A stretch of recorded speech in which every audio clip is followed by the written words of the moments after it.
Hello everyone, welcome back to the channel. This is me Saurabh Yadav और आप सभी का स्वागत है study with Saurabh Yadav YouTube channel में।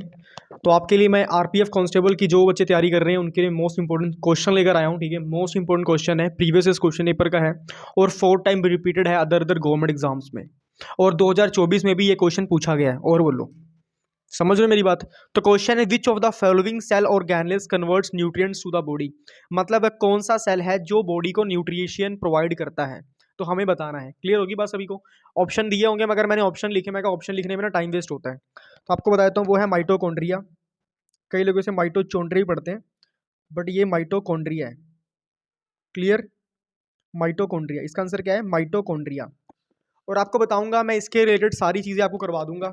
जिन्होंने मेरी पहले 2-3 वीडियोस जो मैंने बनाई हैं आरपीएफ कांस्टेबल के ऊपर, अगर आप लोगों ने देख ली होंगी तो आपको अंदाज़ा लग गया होगा कि मैं आपको डिटेल वीडियो करा रहा हूँ हर एक क्वेश्चन के रिलेटेड, ताकि जितने भी इंपॉर्टेंट क्वेश्चन आपसे पूछे जाएंगे वो सारे के सारे आप इजीली क्रैक कर सकते हो, इजीली आप कर सकते हो। क्लियर होगी बात सभी को? तो देखो, सीधी सी बात है, माइटोकॉन्ड्रिया को power house of the cell भी बोला जाता है। ठीक है, तो माइटोकॉन्ड्रिया पहले मैं पे लिखता हूँ, फिर आपको समझाता हूँ। माइटोकॉन्ड्रिया। क्लियर? तो जो ये माइटोकॉन्ड्रिया है इसको हम power house of the cell भी बोलते हैं। क्या बोलते हैं? सेल का power house, power house of the cell. इतनी बात क्लियर होगी? क्या बोला जाता है? Power house of the cell. अब इसको power house of the cell क्यों बोला जाता है? अब इतनी डीप में मत जाना, बस इतना याद रखो कि जो माइटोकॉन्ड्रिया को power house of the cell बोला जाता है। क्यों? क्योंकि ये हमारे सेल को न्यूट्रिशन देता है, हमारी बॉडी को न्यूट्रिशन देता है। और जब सेल को न्यूट्रिशन मिलता है तो सेल क्या होता है? सेल फिर स्ट्रॉन्ग बनता है, मजबूत होता है सेल। क्लियर होगी बात सभी को? ये चीज़ें हैं। अब आपको इसके सामने इससे चीज़ ना मैं आपको और भी चीज़ें समझाऊंगा। अब एक तो आपसे क्वेश्चन पूछा था सेल मेम्ब्रेन के बारे में। क्या पूछा जाता है? सेल मेम्ब्रेन के बारे में। यहाँ पे लिख देता हूँ, सेल मेम्ब्रेन। तो आपसे पूछा था सेल मेम्ब्रेन क्या होता है, ये क्वेश्चन आता है कि सेल मेम्ब्रेन किससे बनी होती है। तो आपको बताना है सबसे पहले क्या होती है। ये outer layer of the cell होती है। सेल की क्या होती है? आउटर लेयर होती है। ठीक है, क्या होती है सेल की? Outer layer. मैं सही से लिख देता हूँ, outer layer of the cell. Clear? Cell की क्या होती है? आउटर लेयर होती है। और उसके बाद बनी किससे होती है? मेड ऑफ, बनी किससे होती है? तो आपको ये बताना है, प्रोटीन और लिपिड से बनी होती है। प्रोटीन और लिपिड से बनी होती है। क्लियर? प्रोटीन और लिपिड से बनी होती है। क्लियर होगी बात सभी को? तो ये इन चीज़ों से बनी होती है। अब नेक्स्ट क्वेश्चन आपसे पूछा जाता है कि जो सेल की खोज किसने करी थी। ये भी पूछा क्वेश्चन गया है कि सेल की खोज किसने करी थी। तो जो सेल की खोज है, जो सेल की खोज है वो किसने करी थी? वो करी थी रॉबर्ट हुक ने। ये क्वेश्चन आए हुए हैं, रॉबर्ट हुक ने सेल की खोज करी थी। और ये क्वेश्चन बता रहा हूँ आपको 6 टाइम रिपीटेड है, 6 बार रिपीटेड है सिर्फ यही क्वेश्चन कि सेल की खोज किसने करी थी। तो आपको बताना है रॉबर्ट हुक ने करी थी। क्लियर होगी बात? ये के है, HOOK, हुक। रॉबर्ट हुक ने करी थी सेल की खोज। मगर इसने कौन से सेल की खोज करी थी? यहाँ पे छोड़ो, यहाँ पे बताता हूँ। इसने कौन से सेल की खोज करी थी? नॉन लिविंग सेल की। नॉन लिविंग सेल की। नॉन लिविंग सेल का मतलब क्या है? उसने डेड बॉडीज में सेल की खोज करी थी, जिंदा सेल की खोज नहीं करी थी। जिंदा सेल की खोज किसने करी थी? लेवली साइंटिस्ट ने। ठीक है, ये भी क्वेश्चन आया हुआ है कि लिविंग सेल की खोज किसने करी थी। जो लिविंग सेल है इसकी खोज किसने करी थी? लेवली साइंटिस्ट ने। क्लियर? लेवली ने करी थी, ये भी एक साइंटिस्ट था। क्लियर? उसका नाम था लेवली। तो लिविंग सेल की खोज करी थी लेवली साइंटिस्ट ने। ये क्वेश्चन 4 टाइम रिपीटेड है। जो आपको क्वेश्चन करा रहा हूँ बहुत ज़्यादा इंपॉर्टेंट है और इन्हें आप ज़रूर करके जाना पेपर से पहले। क्लियर? एक बार फटाफट रिवीजन करते हैं। देखो, which of the following cell organelles converts nutrients to the body. अब बहुत से लोग बोलेंगे हमें इंग्लिश में दिक्कत होती है, ये वो। देखो, सीधी सी बात है, जब ट्राई करोगे तभी आपको आएगा। क्लियर होगी बात? और इसमें कोई हाईफाई इंग्लिश नहीं लिखी हुई, बहुत ही नॉर्मल इंग्लिश लिखी हुई है कि बॉडी में न्यूट्रिएंट्स, मतलब हमारी बॉडी को न्यूट्रिएंट्स कौन देता है? सेल ऑर्गेनेल्स को कन्वर्ट करता है न्यूट्रिशन में, कौन करता है? सिंपल सी बात है, जहां न्यूट्रिशन आए समझ लो माइटोकॉन्ड्रिया। और माइटोकॉन्ड्रिया को power house of the cell बोला जाता है। Power house of the cell क्यों बोला जाता है? क्योंकि ये सेल को पावर देता है, सेल की पूरी चीज़ों को पावर देता है। क्लियर होगी बात? जिससे सेल क्या होते हैं? स्ट्रॉन्ग होते हैं। बात खत्म होगी, माइटोकॉन्ड्रिया खत्म हो गया। यहाँ से आगे देखो सेल मेम्ब्रेन के बारे में। जब से पूछे सेल मेम्ब्रेन क्या होता है? Outer layer of the cell होती है। Outer layer of the cell किससे बनी होती है? वो बनी made up of protein and lipids, वो प्रोटीन से बनी होती है और लिपिड से बनी होती है। जब outer layer of the cell है, अब फॉर एग्जांपल इधर देखो, अब ये एक सेल है, ये सेल है, इसकी ये बाहर वाली लेयर है, अगर ये लेयर स्ट्रांग होगी तो क्या इसको कुछ हानि होगी, इसको कोई नुकसान होगा? इसको कोई नुकसान नहीं होगा, समझ लो। जब ये स्ट्रांग है, ये सेल मेम्ब्रेन है, सीएम सेल मेम्ब्रेन है, जब ये स्ट्रांग होगी तो इसको तो कोई दिक्कत ही नहीं होगी। समझ लगी बात? बस यही बात है इसमें बोली हुई है। अब उसके बाद बोला सेल की खोज किसने करी थी, तो सेल की खोज रॉबर्ट हुक ने करी थी। और आपको बता दूं यही सेम क्वेश्चन आरआरबी टेक्नीशियन में भी आया हुआ है, आरआरबी टेक्नीशियन 2024। और बताओ, आरआरबी टेक्नीशियन 2024 में क्वेश्चन पूछा गया है हु डिस्कवर्ड द सेल, तो आपको बताना है रॉबर्ट हुक। इन्होंने नॉन लिविंग सेल की खोज करी थी, क्लियर। और जो लिविंग सेल की खोज किसने करी थी, लेवली साइंटिस्ट ने करी थी। इतनी बात क्लियर होगी, आई होप इतनी आपको बात क्लियर होगी। चलिए आगे देखते हैं फटाफट। आगे बोला है कि जो न्यूक्लियस है, अब मैं आपको बताता हूँ जो सेल है, अब इधर देखो आप सभी, ये एक सेल है, आपको अच्छे समझा दूंगा। सेल का जो सेंटर वाला पार्ट होता है उसे बोलते हैं न्यूक्लियस।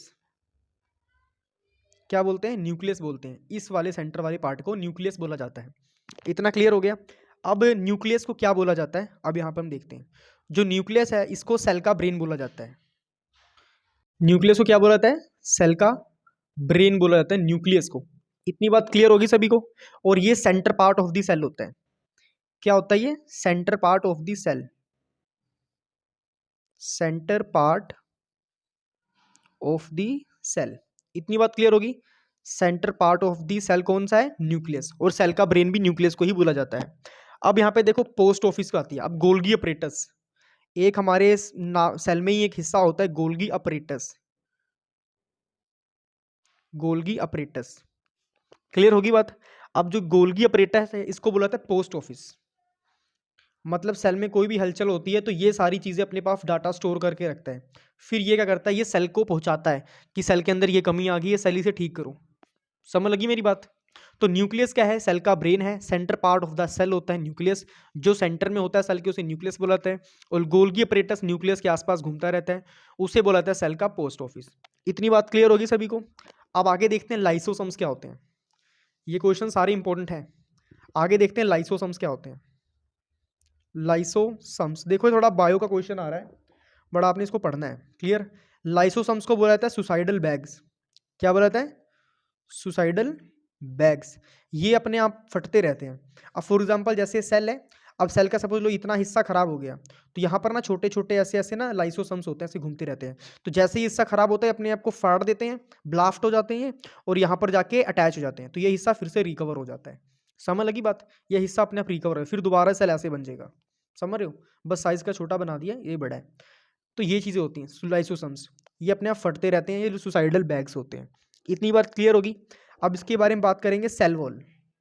सेल वॉल किन के ऊपर होती है, किन के पास होती है? क्या ह्यूमंस के पास सेल वॉल होती है? तो आपको बताऊंगा, जो सेल वॉल होती है वो प्लांट्स के पास होती है।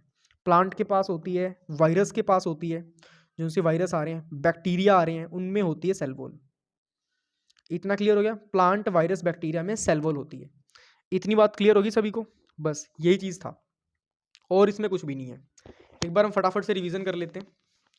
देखो आरपीएफ कांस्टेबल 2025 में ये क्वेश्चंस इंपॉर्टेंट हैं जो आपको मैं बता रहा हूँ, 4 बार रिपीट है गवर्नमेंट एग्जाम्स में।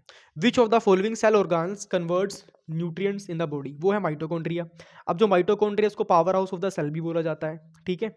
और जब सेल को पावर मिलेगी तो सेल क्या होगा? स्ट्रांग होगा। क्लियर होगी बात सभी को? अब आगे देखो सेल मेम्ब्रेन। सेल मेम्ब्रेन क्या? Outer layer of the cell, cell की बाहर वाली लेयर को हम क्या बोलते हैं? सेल मेम्ब्रेन बोलते हैं। और ये बनी किससे होती है? प्रोटीन और लिपिड से बनी होती है। अब आपसे क्वेश्चन पूछा जाएगा सेल की खोज किसने करी थी, तो सेल की खोज करी थी रॉबर्ट हुक ने। क्लियर। और ये क्वेश्चन आपके आरआरबी टेक्नीशियन अभी 2024 में भी पूछा गया है, मगर रॉबर्ट हुक ने नॉन लिविंग सेल की खोज करी थी, ना कि लिविंग सेल की। क्लियर होगी इतनी बात? अब आगे देखो लिविंग सेल की खोज किसने करी थी, तो लिविंग सेल की खोज करी थी लेवली साइंटिस्ट ने। क्लियर सभी को? अब देखो आगे देखते हैं। न्यूक्लियस है, न्यूक्लियस सेल के बिल्कुल सेंटर में होता है, इसको centre part of the cell भी बोला जाता है। और ये सेल का ब्रेन भी होता है, इसको सेल का ब्रेन भी बोला जाता है। और जो गोल्गी अपरेटस होता है, गोल्गी अपरेटस को एक टाइप से पोस्ट ऑफिस बोला जाता है। सेल का ये क्या है? पोस्ट ऑफिस है। जितनी भी पोस्टें आती हैं इसी के पास पहले आती, फिर ये न्यूक्लियस को देता है। क्लियर। पहले चीजें गोल्गी अपरेटस के पास आती, गोल्गी अपरेटस न्यूक्लियस को ट्रांसफर कर देता है। फिर न्यूक्लियस सुसाइडल बैग्स को बोलता है अब तुम फटो, तुम्हारी बारी है फटने की, मुझे रिपेयर करो। तो सुसाइडल बैग्स लाइसोसोम्स क्या होते हैं? Suicidal bags. ये सुसाइडल बैग्स अपने आप फटते हैं, फिर ये चीज़ें रिकवर हो जाती हैं। अब बात करते हैं cell wall. Cell wall human beings के अंदर नहीं होती हैं, सेल वॉल प्लांट्स के अंदर होती हैं, ट्रीज के अंदर होती हैं और वायरस के अंदर होती हैं और आखिरी में बैक्टीरिया के पास भी सेल वॉल होती हैं। हमारे पास सेल वॉल नहीं होती है। क्लियर होगी बात सभी को? अच्छे समझ लग गया? अब मैं आपको सभी को बोलूंगा, इसका फटाफट से आप स्क्रीनशॉट ले लो, फटाफट से इसका स्क्रीनशॉट ले लो। वेरी गुड, आई होप ले लिया होगा। अब फटाफट से माइटोकॉन्ड्रिया का स्क्रीनशॉट ले लो। Very good. अब फटाफट से इनका भी स्क्रीनशॉट ले लो आप। एक सेकंड थोड़ा सा इधर कर देते हैं, इनका भी स्क्रीनशॉट ले लो। ये सारी चीज़ें मैंने आपको बता दी हैं, ठीक है? और आई होप आपको समझ भी लगी होगी। मैं आपको वही क्वेश्चंस कराऊंगा इंपॉर्टेंट्स जो कि आपके एग्जाम में आने के पूरे पूरे चांसेस हैं। आपको बता रहा हूँ, अब आपको माइटोकॉन्ड्रिया में से कुछ भी एक्स्ट्रा पढ़ने की जरूरत नहीं है, इतना पढ़ लो, 100% श्योर हूँ इसी में से क्वेश्चन आएगा, इसी में से आपके लिए क्वेश्चन आएगा, इससे बाहर आएगा नहीं। क्लियर होगी बात? जितने भी मुझे लगेंगे मोस्ट इंपॉर्टेंट क्वेश्चंस वो सारे मैं आपको कराता रहूँगा। बस कुछ नहीं करना, मुझे भरोसा रखना है और जो पढ़ा रहा हूँ उसे पढ़ते रहना है, सिलेक्शन आपका पक्का होगा। चलिए मिलते हैं नेक्स्ट वीडियो में, तब तो सभी को happy new year. Till then goodbye everybody, take care और अच्छे से पढ़ाई करो और टेंशन फ्री रहो।